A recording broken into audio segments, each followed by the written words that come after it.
One of the things I enjoy doing in the wintertime is pulling boards on ledges. It's not always easy to do, and it's not always successful. When it is, it's really, really fun. You got to put the hard work in to make it happen. So I'm going to show you the basics of how to pull boards in the wintertime on ledges.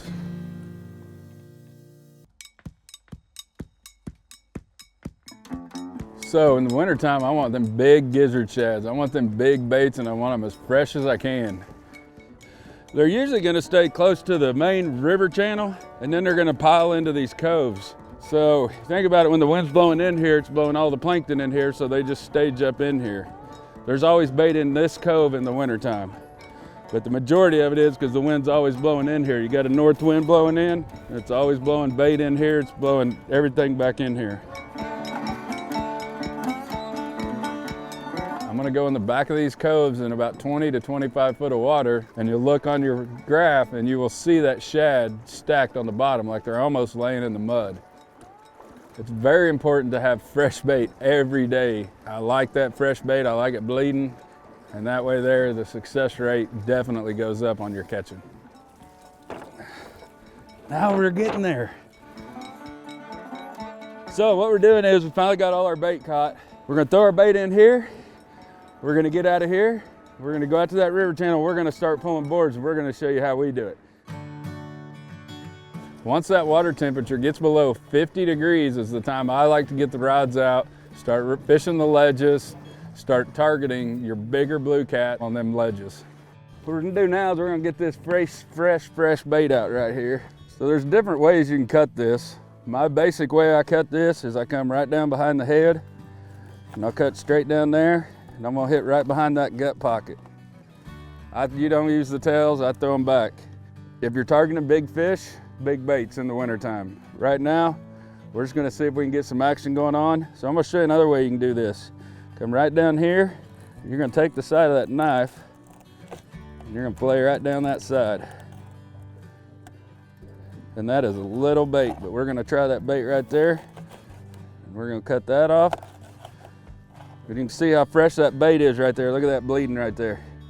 I don't know if you can smell it, but it doesn't get no fresher than that. Woo! All right, so we're gonna rig these up as the boat's slowly going forward, and we're gonna show you how we pull boards. What these are called, these are dragon weights. So the purpose of this is when we're pulling baits, this is gonna be walking across the bottom. We run this chain swivel here because what's a blue cat do? A big one when it hits, it wants to spin. This will keep it from spinning. We use this a lot in the Mississippi River too, and it's good for the lakes. So what we're gonna do is we're gonna rig this bait, and we're gonna drop this rod out the back. Then I'm gonna go ahead and get these other rods set for us. On my bait, the head has the most scent. I really like using the heads, but some days they just want the body. But all we're gonna do is you don't wanna fill this hook up. You don't want that thing right in the middle of that. You want to go right up underneath them, kind of right out through their nose, and you want to leave this open shank. As we're going, I'm just going to throw this one out the back. And I'm just going to let that line run out. Now we're pulling bait. So if you want to start pulling boards, the more you do it, the more confidence you will have, because it looks easy, but it just takes time to make it look that way. But once you get the hang of it, it's a lot of fun. You're covering a lot of water, and it works great all time of year, but I really like it this time of year in the winter time on them ledges. We've got them set out on that side. So what I'm doing is I'm running the Garmin with the remote, and I've got the heading set that the heading holds, so I'm trying to keep my boat straight. And every once in a while you see me grab a hold of it. I'm cheating it over a little bit, because the wind's trying to push me at an angle, so I'm trying to stay right on the ledge. I'm getting the trolling motor dialed right where I want it. And we're gonna do the same thing on this side. We're gonna drop a bait on here. You can tell it's kind of just a plain rigging. The only difference is I've got the snake on there. It's just pretty much the same rigging you'd use catfish in your pond or anything else. So we're gonna do the same thing. Look how fresh that bait is and bleeding. That's what you want. So this here is pretty simple. We're gonna take this one. We're gonna let it run down till it hits the bottom. And then we're gonna throw a board on this. We're gonna throw a Parks planer board on her. Still feel it going down. There she is, she's on the bottom. So, first things first, take your clip, run it right on your line right there. Spin her over. I try to make sure it's neat. They will roll over where they don't get tangled, but just like that. And like we was talking earlier, all you want to do is just let that work itself out. You can't be in a hurry with it, just let it float. And we call it pulling boards. We're keeping that bait close to the bottom, but suspended. So you can tell we got such a wide pattern here with the meat hunter rods that we want to keep that wide pattern so we're covering different depths. I'm kind of cutting across all this structure. There's a bunch of tree stumps that's here from the old bottoms, and now you can tell we're in 30 foot headed to about 20 foot. I'm trying to target that key area where they want to bite. Okay, one more.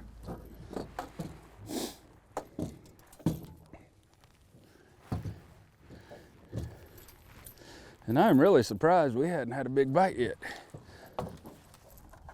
But we will get there. Today we're trophy fishing. We're not number fishing. Today we're trophy fishing. So I'm just gonna let that go down to the bottom.